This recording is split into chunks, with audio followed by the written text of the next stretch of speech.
அனைவருக்கும் வணக்கம். ஏழரை சனி, அஷ்டம சனி யாரை பாதிக்காது? அதுதான் என்னைய தலைப்பாக நாம் பேச போறோம். பொதுவாகவே ஜாதகம் பார்க்க வரவங்கல்ல 50% நபர் இது போன்ற ஏழரை சனி காலகட்டமோ அஷ்டம சனி காலகட்டங்களிலோ இருக்கக்கூடிய ஜாதகர்களாக தான் இருக்கிறாங்க. அப்ப ஏழரை சனி அஷ்டம சனினா எல்லா ஜாதகர்களுக்குமே கெடுபலனை தான் கொடுக்குமா, அல்லது ஏழரை சனி அஷ்டம சனி இந்த காலகட்டத்திலிருந்து யாரெல்லாம் தப்பிக்க முடியும் அப்படின்றத இந்த வீடியோ தெளிவுபடுத்து.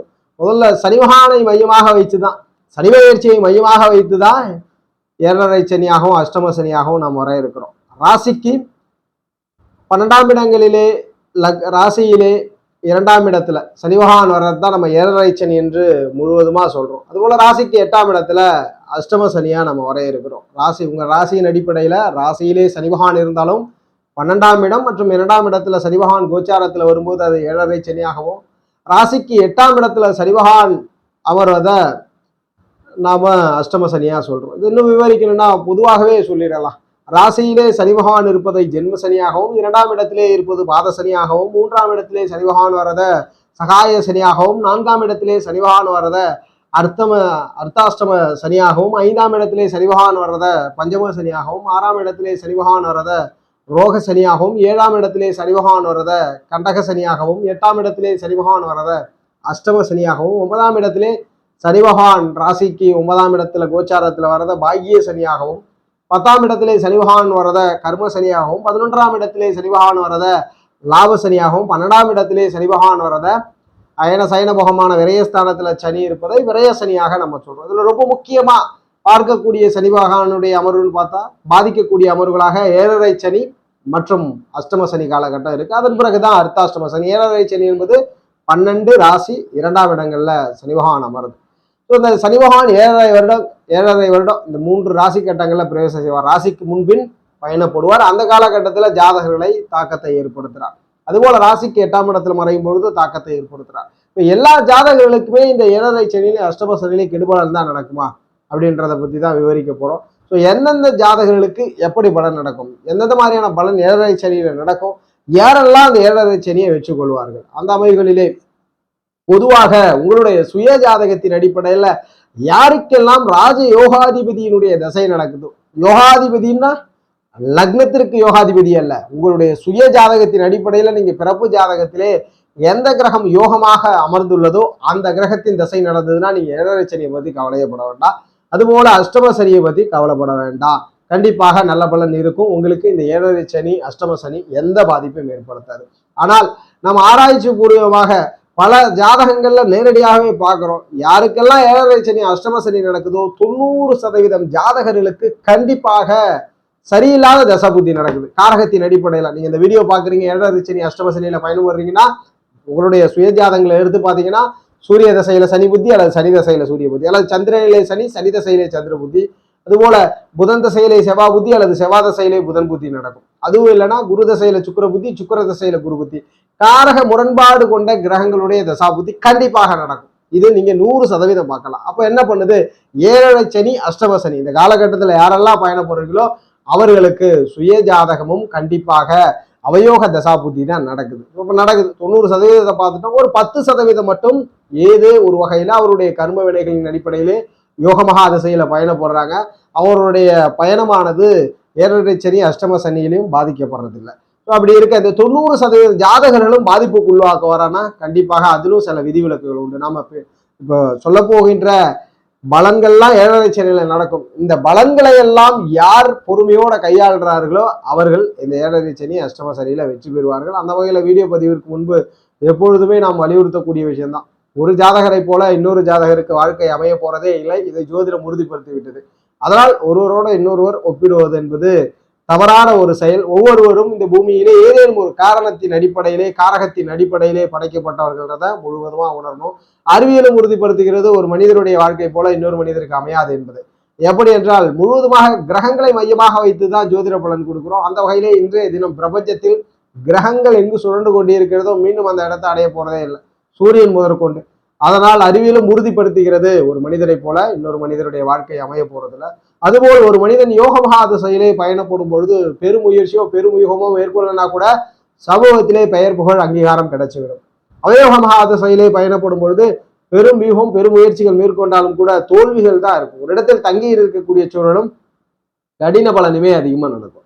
இப்போ ஒவ்வொரு மனிதனும் ஆன்மாவை நித்தியம் செய்வதற்கு, மனிதனாய் பிறந்தாலே கண்டிப்பாக ஆன்மம் நித்திய பெறணும். ஆன்மா நித்திய பெற்றாதான் மறுபிறவிகள் போன்ற அது அறிவியலால் நிரூபிக்கப்படனா கூட ஜோதிடம் வலியுறுத்தக்கூடிய விஷயம். ஒவ்வொரு மனிதனும் ஆன்மாவை நித்தியம் படுத்தும் பொழுது நல்ல பலன் இருக்கு, அவர்களுக்கு மோட்சம் கிட்டுகிறது. அந்த வகையிலே ஆன்மாவை நித்தியம் செய்வதற்கு யோக மகா திசையிலே பயணப்படுபவர்கள் சக மனிதர்களிடம் ஏற்றத்தாழ்வில்லாத மனநிலைமையோட பழகும். அதுபோல அவயோக மகா திசையிலே பயணப்படுபவர்கள் அமைதி பொறுமையுடன் செயல்படும் பொழுது ஆன்மாவை நித்தியம் செய்ய முடியும். இப்போ வந்துடலாம் 7.5 சனி, அஷ்டம சனி. முதல்ல 7.5 சனியில 12ஆம் இடத்துல ராசிக்கு 12ல சனி மகான் வந்தாருன்னா அதை முதல் 7.5 சனியுடைய ஆரம்பம் 2.5 வருடமாக விரய சனியா சொல்றோம். இந்த விரய சனியில என்னெல்லாம் நடக்கும், ஜாதகருக்கு விரய சனியினால் என்னென்ன பலன்கள்லாம் நடக்கும். 12ஆம் இடத்துல சனி மகான் வரும்பொழுது பணம் கிடைக்கும். எங்க நீங்க பணம் கேட்டீங்கன்னாலும் பணம் கிடைக்கும். கடன் நிறைய வாங்கக்கூடிய சந்தர்ப்பங்களை ஏற்படுத்தி கொடுப்பார். இந்த 7.5 சனியில முதல் அத்தியாயமா அந்த 12ஆம் இடத்துல சனி மகான் வரும்பொழுது பிறரை விட தான் உயர்ந்தவர் என்பதை காட்டிக் கொள்வதற்காக சகல விதமான விரயங்களும் அமையும். ஒரு உதாரணத்துக்கு சொல்லணும்னா, உங்களுடைய அலுவலகத்துல ஒரு கார் வாங்கிட்டாருன்னா உடனே அவருக்கு போட்டியா நீங்களும் கார் வாங்குவீங்க. அவரை பார்த்தீங்கன்னா ஏதோ ஒரு வகையில வாங்கியிருப்பாரு, நீங்க கடை வாங்கினாலும் அந்த காரை வாங்கணுன்ற எண்ணம் வந்துடும். அல்லது வீடு கட்டுவீங்க, மற்றவர்களுக்கு போட்டிக்காக ஏதேனும் ஒரு செயலை செய்வீங்க. அல்லது விரயஸ்தானத்துல சனிமகான் இருக்கிறதுனால பணத்தை கொடுப்பார், அதை சுப விரயமா இல்லாம அசுப விரயம் பண்ணிடுவார். உதாரணத்திற்கு ஷேர் மார்க்கெட்ல இன்வெஸ்ட்மெண்ட் பண்றோம், வியூக வணிகங்கள்ல இன்வெஸ்ட்மெண்ட் பண்றோம், 1 ரூபா கொடுத்தா 10 ரூபா தராங்க, கோடிகள்ல இன்வெஸ்ட்மெண்ட் பண்ணா பல ஆயிரம் கோடிகள் கிடைக்கும். இது போன்ற கண்மூடித்தனமாக மிக எளிதில் பணம் சம்பாதிக்க வேண்டும் என்ற எண்ணத்தில் பணத்தை விரயம் பண்றது, அறிமுகமாகாத நபர்களின் மூலியமாகத்தான் நிறைய தொந்தரவுகள் இந்த விரய பாவத்துல ஏற்படுது. 12ஆம் இடத்துல சனி பகவான் இருக்கும்போது இப்ப விரய சனியா உங்களுக்கு ஆரம்பிக்கிறாருன்னா உங்களுக்கு நல்ல சனி, அந்த 7.5 சனியில நல்ல பலன் வேண்டும். அது குறிப்பா விரய சனியில வேணும்னா நீங்க செய்யக்கூடாதவை யாரு சொல்றதையும் கேட்கக்கூடாது, எந்த வியூக வணிகங்களுக்கும் நீங்க இன்வால்வ் ஆகக்கூடாது. நிறைய பேருக்கு தோணும் நாம அதீதமான அறிவு பெற்றவன், என்னால் எதையுமே முடியும், எதையுமே சாதிச்சு காட்டுவனே. இந்த 7.5 சனியில குறிப்பா 12ஆம் இட சனியில இன்வெஸ்ட்மெண்ட் வியூக வணிகம் பண விரயங்கள் பண்ணவே கூடாது, போட்டி இருக்கவே கூடாது. வல்லவனுக்கு வல்லவன் இந்த பிரபஞ்சத்தில் பிறந்து கொண்டே இருப்பான். அதற்கு உதாரணம் 5000 வருடங்களுக்கு முன்னாடி கூட வேண்டாம், ஒரு 500 வருடங்களுக்கு முன்னாடியே மன்னராட்சி இருந்தது இந்த பிரபஞ்சத்துல, அதாவது பூமியில. ஆனால் 500 வருடங்கள் கடந்த பிறகு இப்ப என்ன நடக்குது, சுயேட்சையாக மக்களால் தேர்ந்தெடுக்கக்கூடிய நபர்கள் அரசியல்வாதிகளாக திகழ்கிறார்கள். அதுபோல ஒவ்வொரு காலகட்டத்துல மாறக்கூடியதுதான். அதனால நீங்கள் முதல்ல உங்களுடைய செருக்கை அகற்ற வேண்டும். நான் எல்லாம் முடியும், எல்லாமே செஞ்சிருவேன் அப்படின்ற எண்ணம் மட்டும் இந்த விரயசனி நடப்பவர்களுக்கு கூடாது. ரொம்ப அமைதியா போயிடணும். அதுக்குதான் நம்மளுடைய மதம். நீங்க எந்த மதமா வேணாலும் இருக்கலாம், இந்து மதமா இருக்கலாம், முஸ்லீம்ல இருக்கலாம், கிறிஸ்டியானிட்டியில இருக்கலாம்.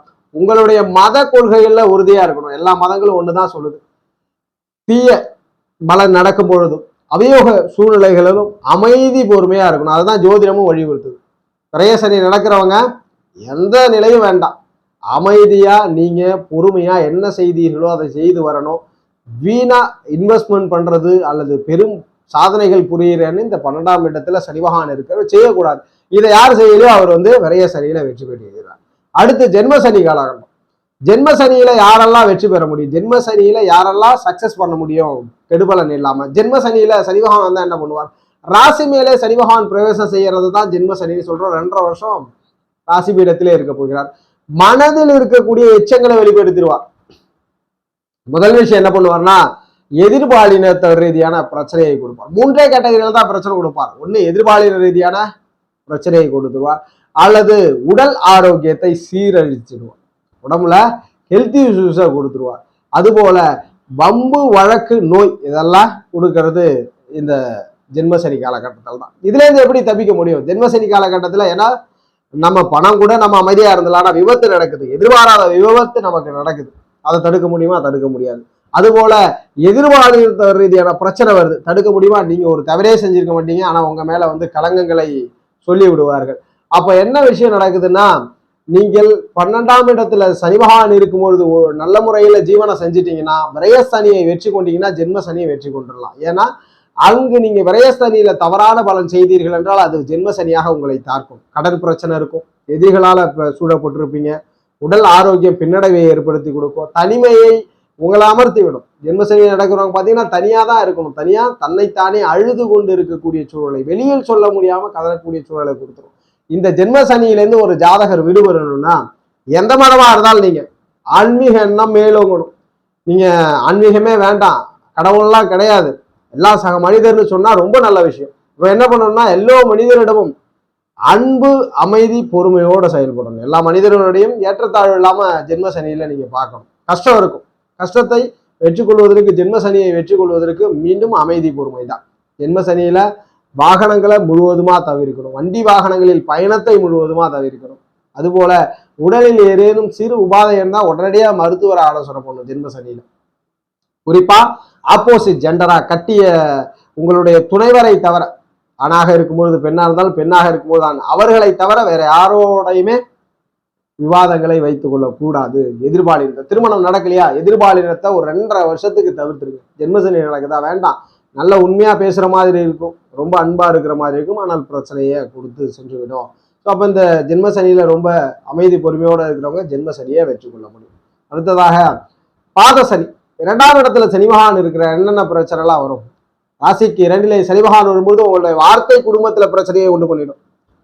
உங்க பேசக்கூடிய வார்த்தை எல்லாம் குடும்பத்துல இருக்கிறவங்களுக்கு முரண்பாடு தான். நீங்க எத்தனை திறமை கொண்டவராக இருந்தாலும் உங்களை தாழ்த்தி பேசக்கூடிய காலகட்டம் அந்த 2ல சனி மகான் இருக்கும்போது. குடும்பத்துல வறுமை மேலோங்கி இருக்கும். வறுமை இல்லைன்னா கடன் மேலோங்கி இருக்கும். எப்பொழுதுமே வீட்டுல ஒரு குழப்பம் நீடிச்சு கொண்டே இருக்கும், ஒரு சஞ்சலம் இருந்துகிட்டே இருக்கும் இந்த ராசிக்கு 2ஆம் இடத்துல இருக்கும்போது. அப்ப என்ன ஒரு விஷயம், பாதசனியில பயணப்படுறவங்க இந்த பாதசனியில வெற்றி பெறணும், எனக்கு கெடுபலன் இருக்கக்கூடாது, என்ன பண்ணணும்? அமைதி, பொறுமை. மீண்டும் அமைதி, பொறுமை தான். ஏன், உங்களுடைய வார்த்தைகள்ல தான் பிரச்சனை வரும். நீங்க பேசாம மௌனத்தோடு இருக்கும் பொழுது பாதசனியை வெற்றி கொள்ள முடியும். ஆனால் சுய ஜாதகத்தின் அடிப்படையில, தசாபுத்தியின் அடிப்படையில பிரச்சனையை கொடுத்து விடுவார்.